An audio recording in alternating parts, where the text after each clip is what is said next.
In Brazil and in Ecuador, two special patrol units operate on land, water, and in the air. In Brazil, it's the NEPOM. In Ecuador, it's the GIR.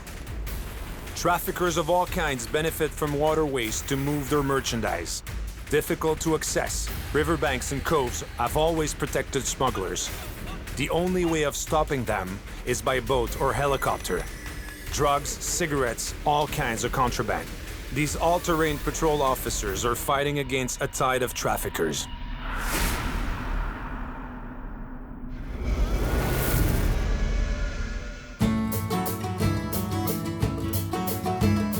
Guayaquil, nicknamed the Pearl of the Pacific. In this area, traditional fishermen work alongside large shrimp farms. Shrimp is the country's main export. It's also the area that the GIR patrols, the Ecuadorian Police's response and retrieval group.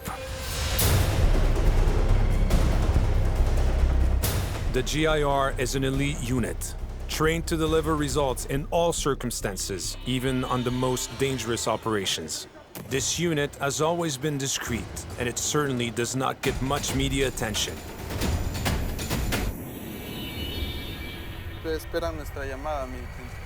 Lieutenant Del Pozo gives himself, heart and soul, to the unit. The gear is part of my life. I give most of my time to it. I spend days on missions with my unit. In fact, it's like a second family. But I have to say the training is really intense. That's probably why we end up loving the unit and each other. Across Ecuador, the GIR counts 280 elite police officers. Guayaquil's section accounts for half of them. This elite unit operates on all terrains. Our river section was created about 5 years ago because robberies and piracy were becoming big problems. That's why the gear was tasked with manning the waterways. A large portion of our training is water-based, and right away we're better prepared to operate on the river.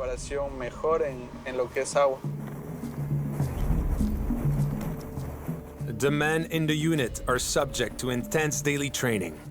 The officers have to be ready to move at any time. They live together in a military-like environment.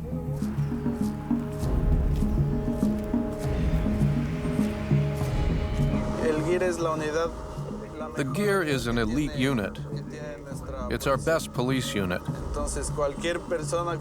You can ask any officer on the street.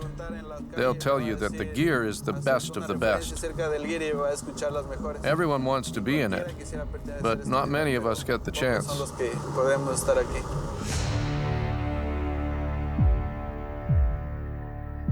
Foz do Iguaçu in Brazil is famous the world over for one reason. It's home to one of the 7 wonders of the world, the famed Iguazu Falls.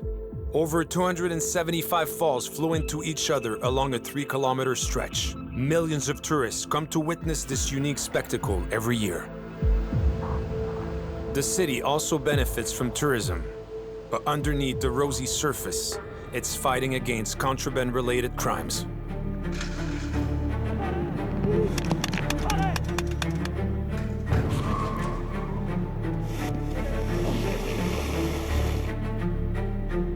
The Paraná River forms a natural border with Paraguay.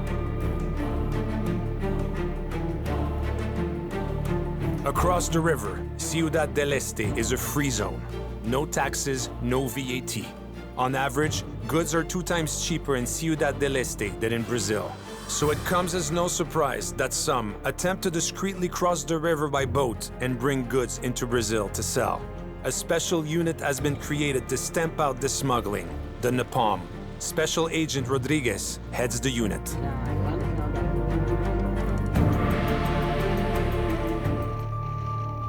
Tá, agora nós estamos indo aqui We're heading to the Social and Economic Frontier Development Institute.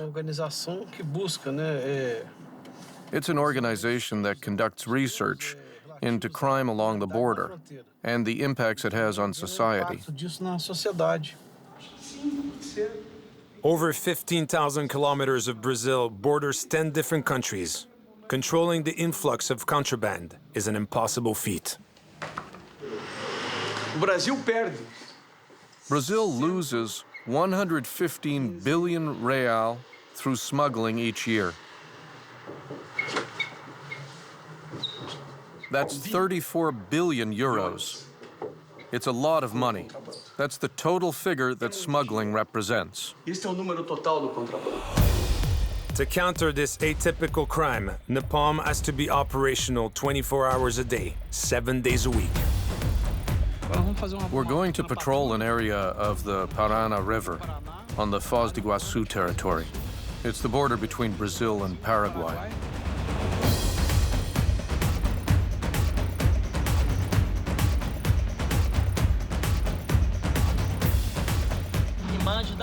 Here we can see the Friendship Bridge. It's the bridge that connects Brazil and Paraguay. During the day, the elite unit patrols the river, but it doesn't stand much chance of catching traffickers, as they have lookouts posted along both riverbanks.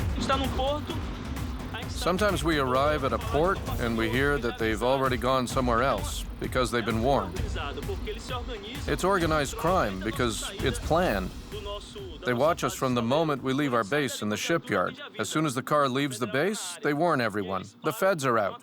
So they stop, they don't cross back over, and they wait until we leave. If we stop somewhere, they won't cross there. They'll go further along. To help combat this reality, the unit uses federal police helicopters.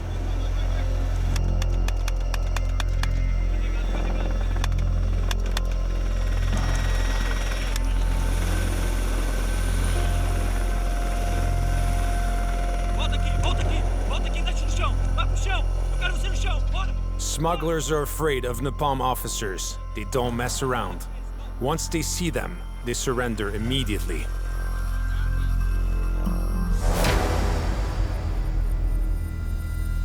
Nowhere can be out of their control, not even the famed Iguazu Falls.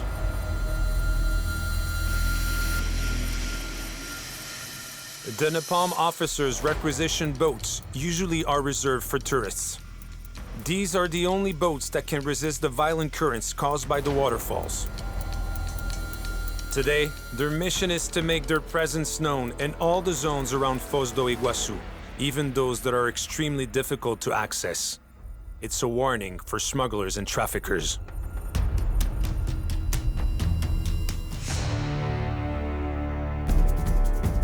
Today, in Ecuador, the GIR is tasked with a sensitive operation. The unit is in the heart of a poverty-stricken neighborhood, known as a hideout for drug dealers.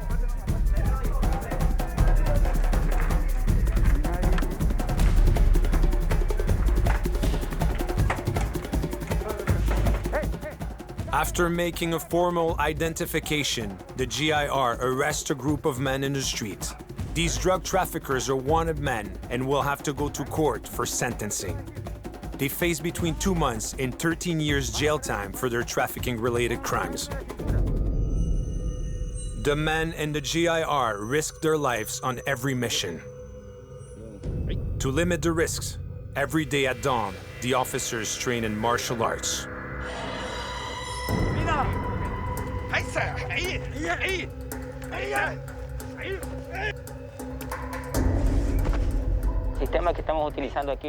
We're practicing a martial art called kyushu.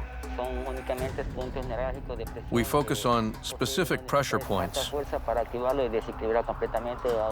If you touch 2 or more points, you can render someone unconscious and send them into shock.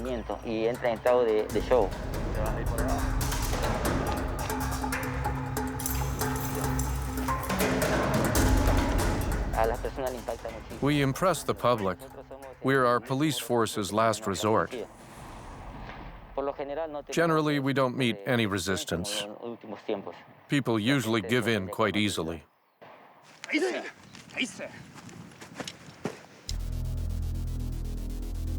unit receives a call and training is interrupted. Thieves have been spotted by the shrimp farms.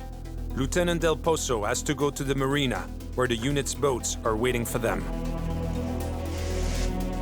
Ecuador is one of the world's biggest shrimp exporters. Last year, organized gangs stole over 1.3 million euros worth of crustaceans. This is a serious case entrusted to the GIR.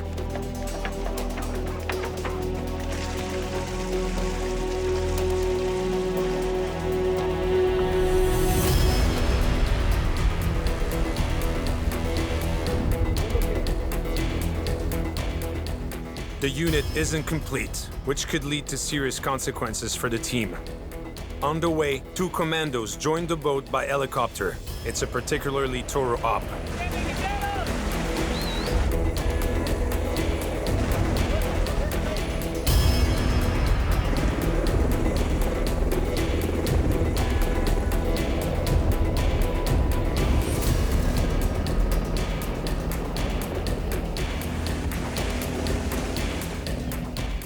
The group is prepared. The shrimp farm is close now. The team rolls into action.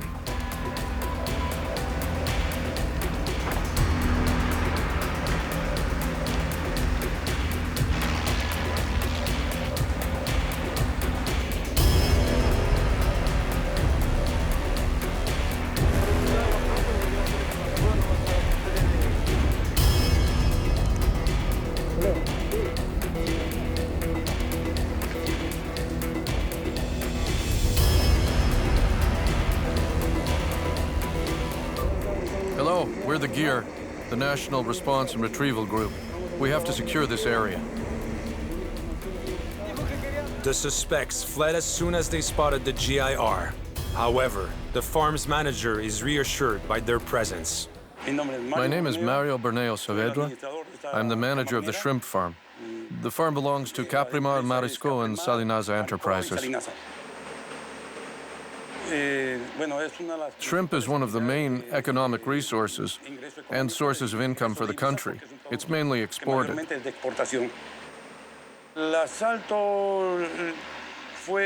We were attacked 3 years ago. And a year ago, we managed to counter an attack where they would have gotten away with everything. We caught a lucky break. They were arrested because we immediately had backup from the GEAR.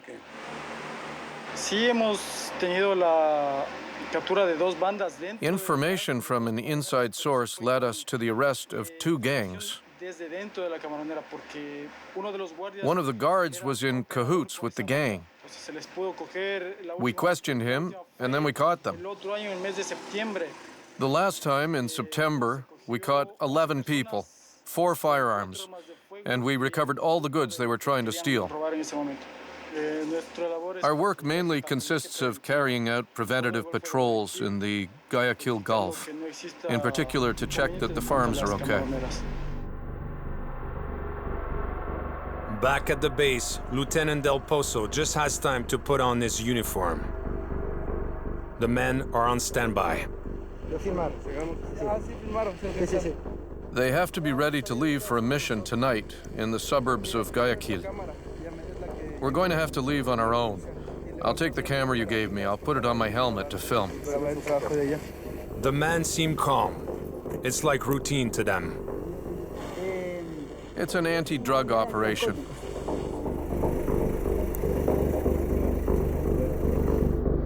Their mission is to arrest a drugs trafficker.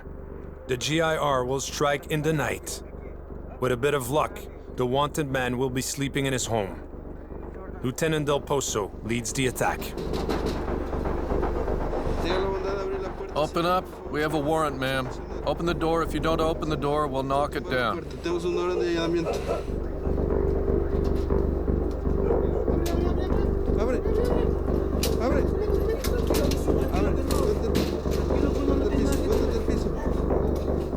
In Ecuador, the GIR can operate at any time, day or night. Under one condition, the judge must give them a warrant in due form.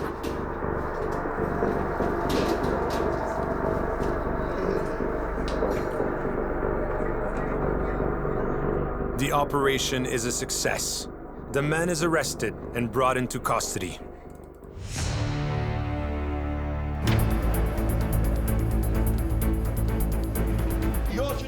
And today, in Ciudad Alerta, a major event. Pay attention. Here, we can see the ambush that ended with the most wanted drug trafficker in the world, the top drug trafficker in Paraguay. Rafat is dead, and these images show the ambush with the unmarked car. They tried to shoot out the windows, but they didn't succeed. I'm Robson Silva. I've been a journalist for 30 years. This crime reporter works at the heart of goings-on in the region. His TV show is a showcase of crime, but he doesn't think twice about denouncing police blunders when they're true. But in his opinion, NEPOM is a cut above the rest. The NEPOM is a branch of the federal police that is very well respected and has a lot of credibility in the country. It's important to know that the NEPOM, both in the Iguaçu region and the operational zones around Itaipu Lake, has never had and probably never will have any corruption or police blunders or any other type of unpopular attitude. In this elite unit of the Brazilian Federal Police, the agents are just as comfortable on water as on land. Agent Kleber and his colleague Machado have been on a stakeout for 2 hours, but their patience will soon be rewarded.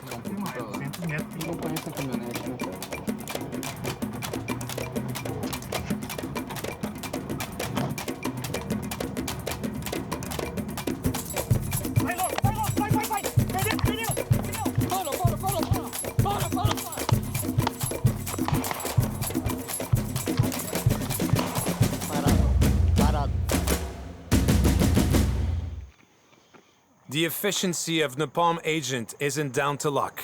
It's got more to do with the quality and frequency of training sessions led by Special Agent Rodriguez. We're leaving for police officer training. We're going to do a firearm gun training session.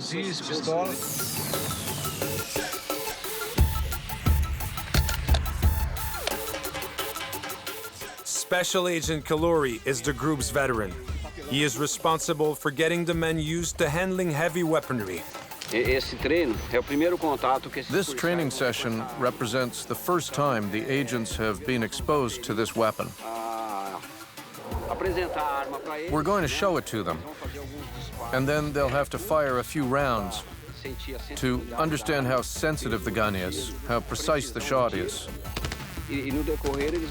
Then they're going to get to fire off more rounds. This is a mortal weapon at 700, 800 meters. But for a first introduction, this is a good distance to see how far they can shoot. This gun's firing rate can be set between 550 and 900 rounds per minute.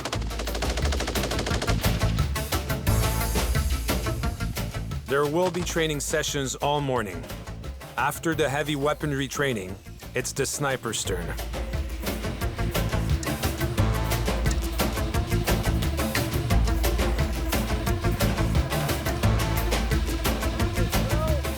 Every day, the men improve the accuracy of their shots.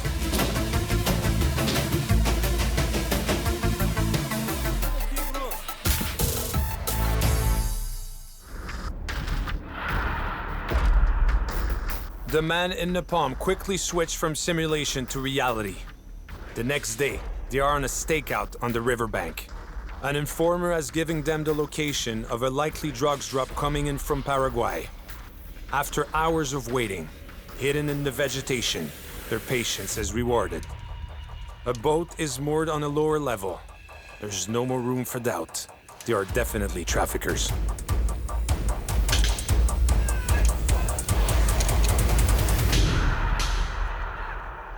The group's tactic is to cover the enemy with gunfire during the attack.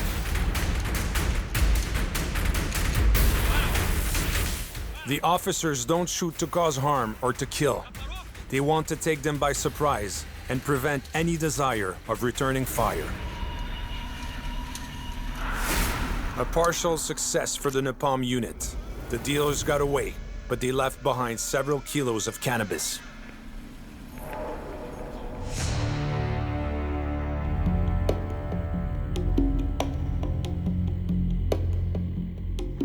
Just like the elite Brazilian unit, the GIR in Ecuador is also tasked with a wide range of missions. Every man has to be operational under any circumstances. This includes an especially sensitive task: locating and handling explosives.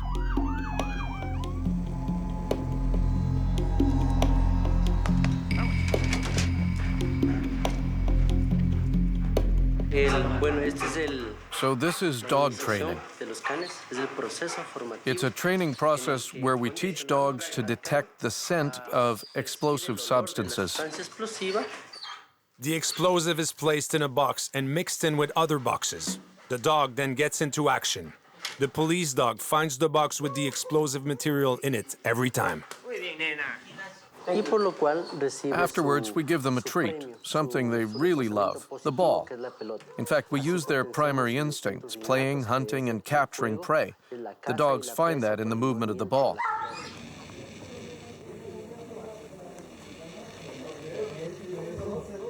The next stage is the real conditioning of the dog. Its attitude in a crowd and its reaction when faced with explosives have to be perfect. The slightest error could lead to serious consequences. You have to understand that explosives can be detonated by any movement, sound, or change in temperature. The dog's movement has to be passive. It will sit or lie down to avoid any movement that might cause a detonation. Today, the Canine Section's mission is inspecting the Guayaquil governor's palace. A political meeting is going to take place in the GIR as to ensure the location is secure.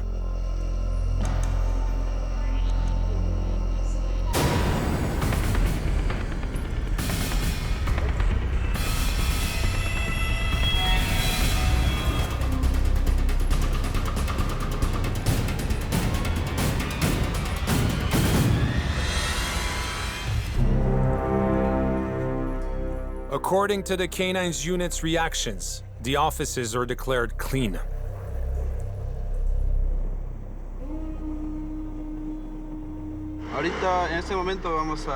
We're going to a location where we can safely train with explosives.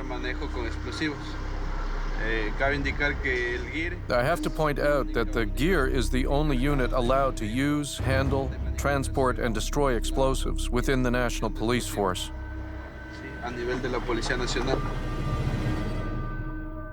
For mine-clearing operations, there is no margin for error. We're going to show you how we destroy explosives. Most of the time in our country, we find abandoned fragmentation grenades in the city and in the countryside. In this scenario, we have 2 fragmentation grenades and 1 countercharge. We'll see how exploding the countercharge neutralizes or destroys this type of ordnance.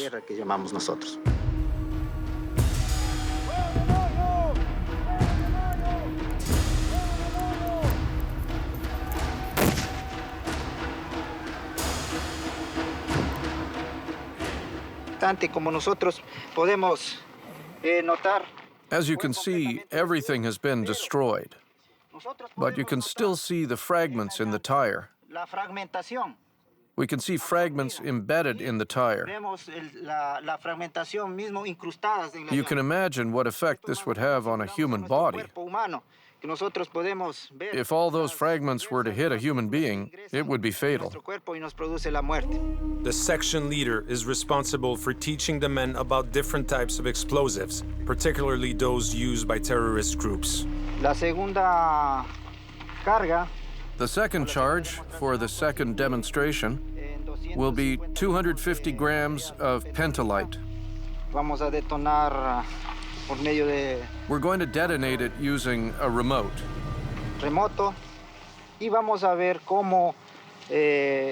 The tires will be thrown 30 or 40 meters in the air, showing us the impact of the explosive material.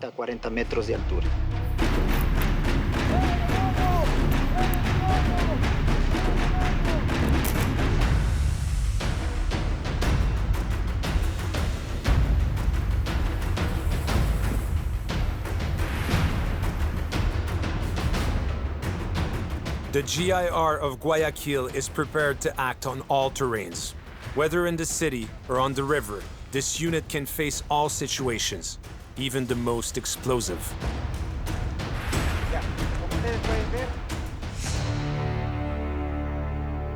In Brazil, Agent Kleber's day begins with a reconnaissance patrol.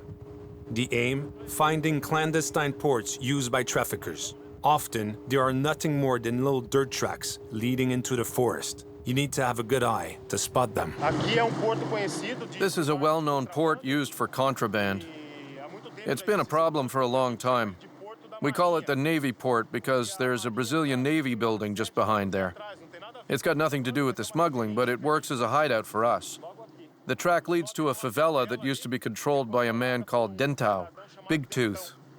There's always been a lot of contraband goods and drugs passing through here. While Kleber's patrol sails along the Paraná, Special Agent Rodriguez is on a stakeout on the riverside. It's too easy to spot police boats during the day. The Special Agent has a better chance of apprehending criminals from the riverbank. We're waiting for the signal from another group at an observation post that's monitoring activity on the Paraná River. They're monitoring for possible smuggling of illegal products, people bringing contraband into Brazil from Paraguay. A boat has been sighted. As soon as the occupants step into dry land, the team rolls into action.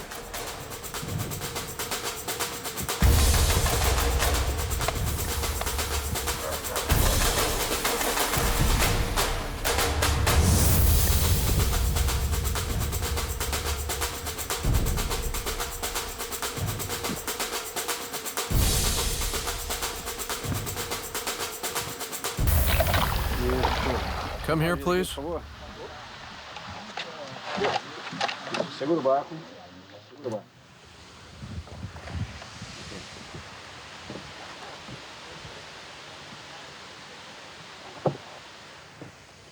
What do you have there?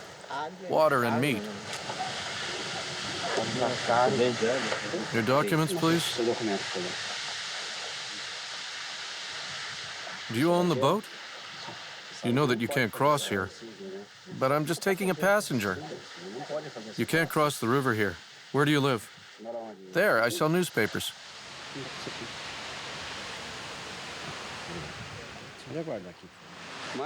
I know this is an easy place to cross, but it's prohibited. So this is a warning. And the next time, if you're apprehended, we'll seize your boat. Now go back to Paraguay with your boat. You've been warned. Okay? No traffickers this time, just Paraguayans coming to work in Brazil. The friendship bridge that connects the two countries is often congested. It takes over an hour to travel between Paraguay and Brazil by car, whereas crossing the river by boat only takes approximately 10 minutes. The NEPOM officers simply remind them of the law.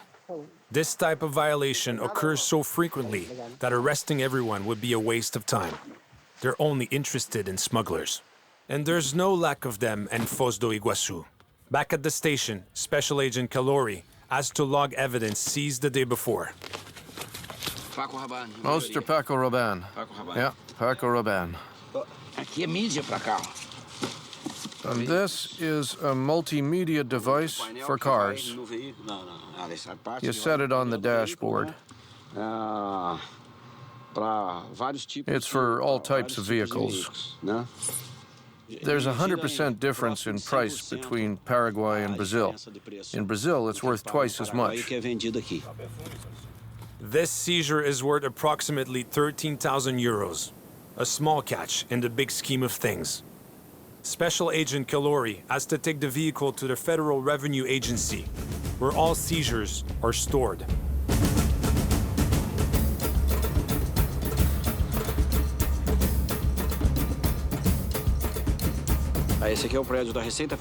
We're at the Federal Revenue Agency, where all seized goods and vehicles are sent, whether they've been seized by the federal police, the revenue agency, or other bodies that work for the state. Seized goods are sent here and logged in one of these buildings. Then they're stored in a warehouse while the revenue agency waits for the taxes to be paid. After a certain period of time, the seized items go to auction. The money from their sale is used to support various public agencies and departments. Here, in Foz do Iguaçu, the volume of goods seized is simply staggering. And there's more of one product than anything else: cigarettes. Come see. Jorge Almagro is the director of this federal agency. Here, this is a recent cigarette seizure. There have got to be 700 boxes. We destroyed some this morning, and we'll continue this afternoon. Packets and cigarettes are sent to an enormous crusher. There are so many that the compacted cigarettes are recycled as fuel. All this waste material generally gets used as fuel for furnaces in the ceramics industry. Rather than burning wood, they burn waste. In some ways, we're helping to protect the environment. Because instead of burning wood, they burn this. Each year, over 500 million cigarettes are seized and burned in the revenue agency's compactor here in Foz do Iguaçu. But the best is yet to come.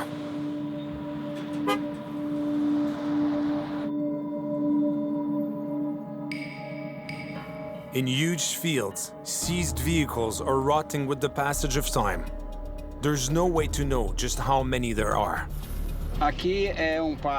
This is another field, a second police field where we store impounded vehicles, boats, and motorcycles that have been seized. This was all subject to seizure because it was considered to be the proceeds of crime. As they weren't seized with drugs, they haven't been taken to the Federal Revenue Agency. We need to change legislation so that we can send all of this to auction too, and put the money earned into an account while we carry out our investigations. That would prevent all these valuable goods from being stuck, sitting uselessly in a parking lot, deteriorating.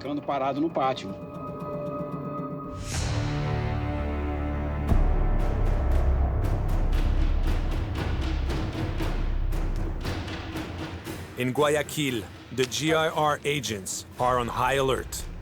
They never know when they'll be called up. The officers always have to be prepared for any operation and keep their cool when using firearms.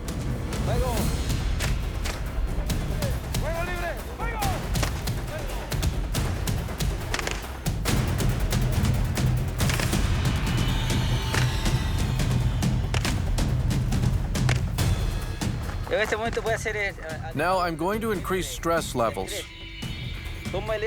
How do I do that? By using physical exercise so that our stress levels rise, like in a real-life situation.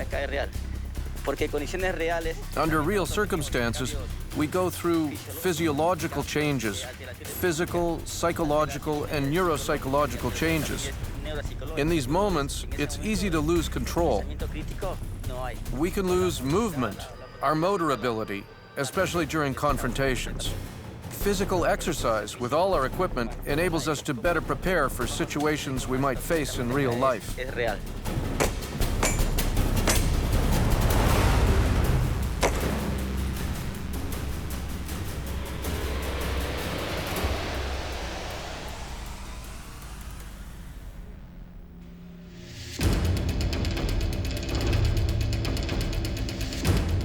The The shooting practice is hardly over when Lieutenant Del Pozo takes charge of his men.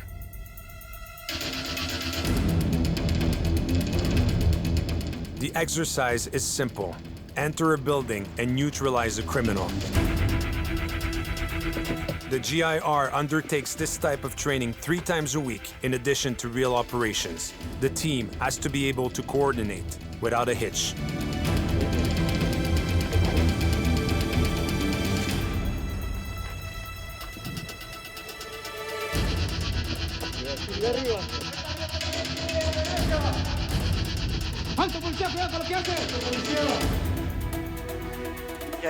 This type of training helps us to reduce our stress levels as much as possible.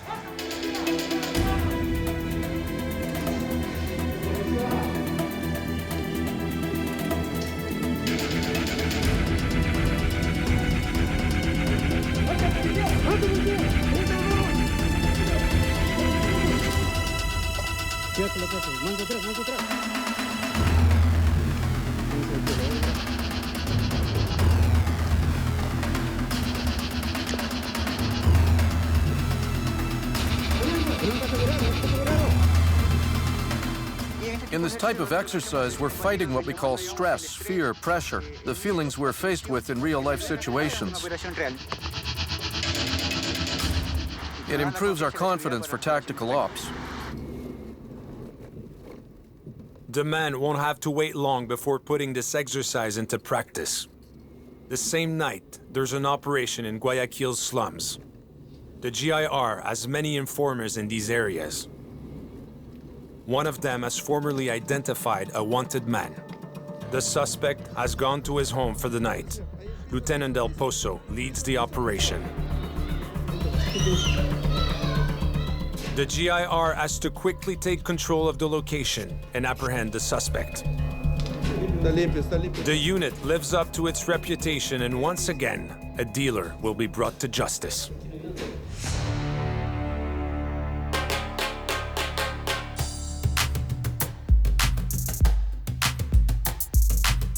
The workday is beginning at the NEPOM base. Guns are regularly maintained with great care. The whole unit does it together as a group. We usually do it all together. Everyone has their own gun. We come together to carry out this task. It's a bit like a family here. As we're in dangerous situations together, and because we spend lots of time together, sometimes even more than we spend with our own families, we end up with a deep bond, a very real bond. That's the life force of this group. The esprit de corps is especially important for the NEPOM. Every agent has to be operational and unified. Whether on land or on the river, their actions have to be perfectly coordinated. So this afternoon, a major exercise is planned. Agent Kleber is tasked with preparing the weapons that will be used. Paintball guns. It makes it a better simulation and gets the adrenaline going. It puts us in a real situation because the team will be shot at. We're not using real bullets, but the impact will hurt, so the officers will do everything they can to protect themselves. Special Agent Rodriguez has planned a very precise exercise. Smugglers, played by some members of the team, will be spotted on the river. The goal is to surround and arrest them. This operation will require men on the ground and on the river. So today, at approximately 4:30, a weapons and drugs drop will pass here. The scene has been set. Rodriguez gives the signal. The timing is precise. Every officer has to play their role as if it were reality. There will be gunfire and grenades. Then the boat unit will request backup.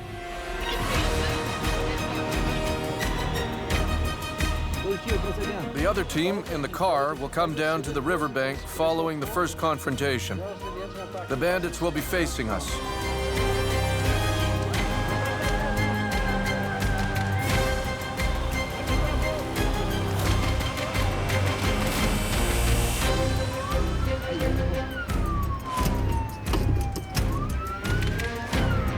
The tactic is to create a smoke screen so they can't see what's coming. So we throw smoke grenades and open fire.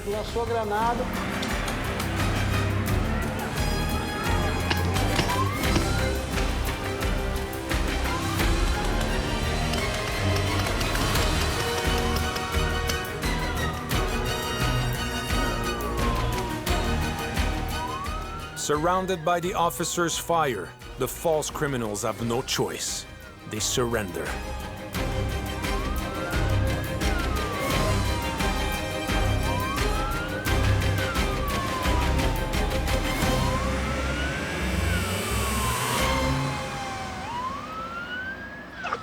So, it was okay? Perfect. It was perfect. Hey, you got hit.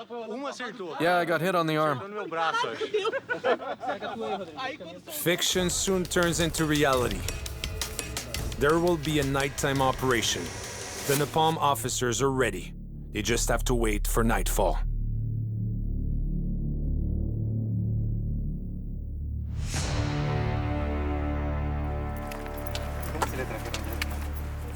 At the Guayaquil base, the men keep themselves busy while waiting for their mission.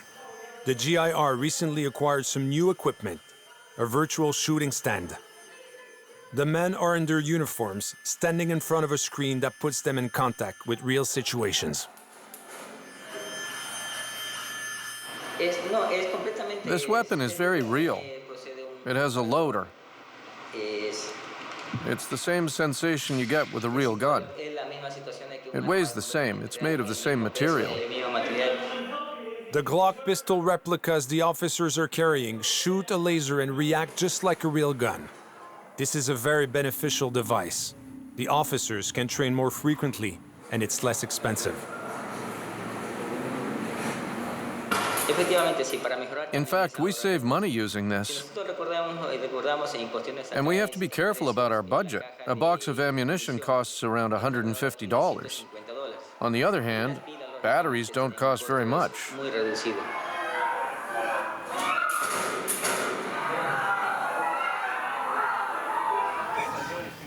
In a room on base, men are getting ready for an emergency. These are GIR divers. The unit is also skilled at operating underwater, but often for morbid reasons. Our specific function, as an institution, as part of the national police, as the gear, is search diving. In other words, we locate the bodies of people who have died on the river, whether in rough currents, clear, or stagnant water. To sum up our mission, we recover cadavers. In 2016, the divers recovered 52 bodies. Returning remains to families so that they can grieve is an important mission for the GIR. We're trained to serve society. We don't distinguish between citizens. Our job is to serve everyone, okay?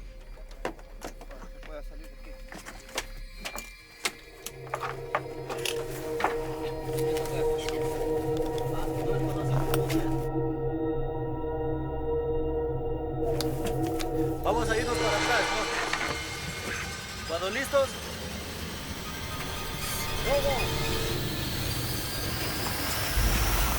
The officers arrive at the area where a man is drowned.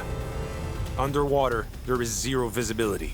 They search the riverbed with their hands, section by section, trying to find remains.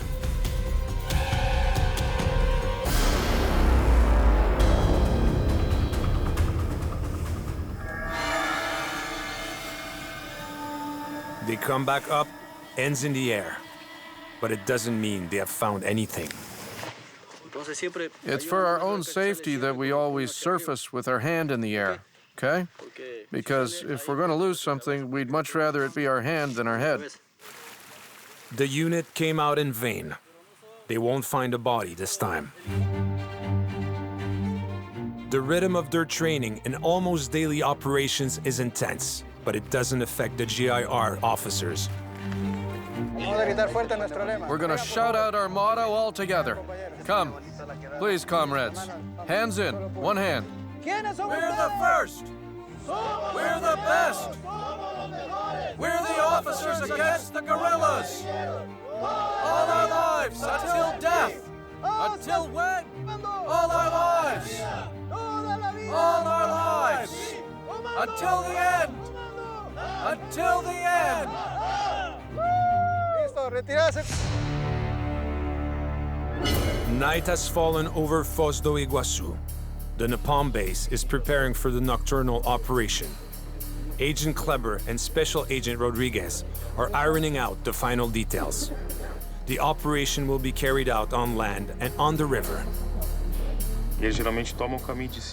Usually they take this road from above to escape our line of sight. After there's Portobello, they'll moor near the Buddhist temple. Only then it's more difficult to approach because there are 3 kilometers between here and there. So for them, there are only 350 meters, and they can hide in this little section of the river here. Aí vê aquela situação aqui de baixo aqui, né? O pessoal tava. 2 men are on foot, camouflaged in the swamp. In the favela, unmarked vehicles are in position, ready to act. And on the river, speedboats are watching. Traffickers use the cover of night as an advantage, but the NEPOM officers have a bigger advantage: high-tech equipment.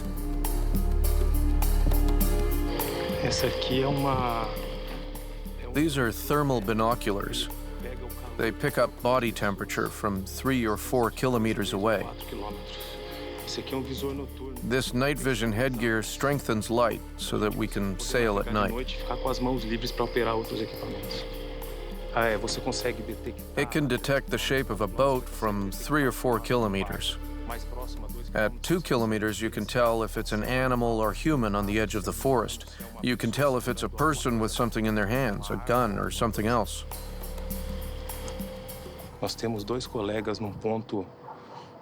We have 2 colleagues who are positioned closer to the Jupira favela, who are monitoring movement.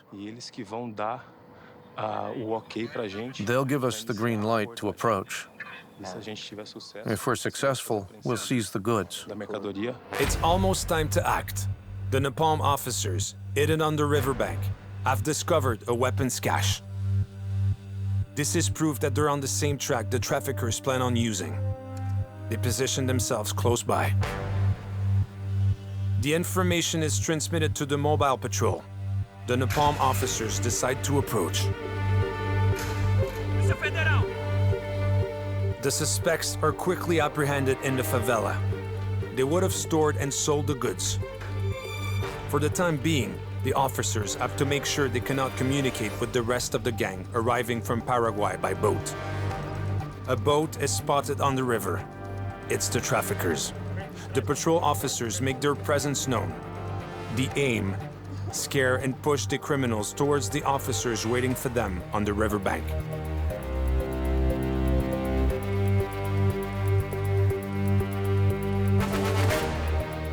The smugglers are arrested without incident. A significant weapons and drugs trafficking operation has been neutralized.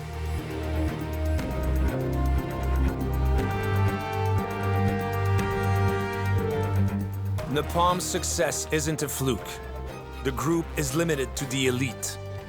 The members are evaluated every day. If their ranking goes down, they are kicked out. Because we're a small group and there's a lot of work, we have to split up the tasks. If an officer isn't motivated by his work, or if he shows a lack of discipline, the team won't stand for it. They'll ask him to leave. We're here to work, to fulfill our duty. We'll never let one member's actions harm the team's work.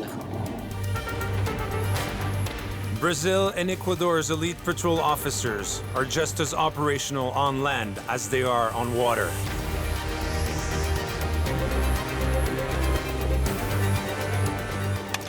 Their success is the result of intensive daily training, and above all else, the result of unwavering devotion and unity.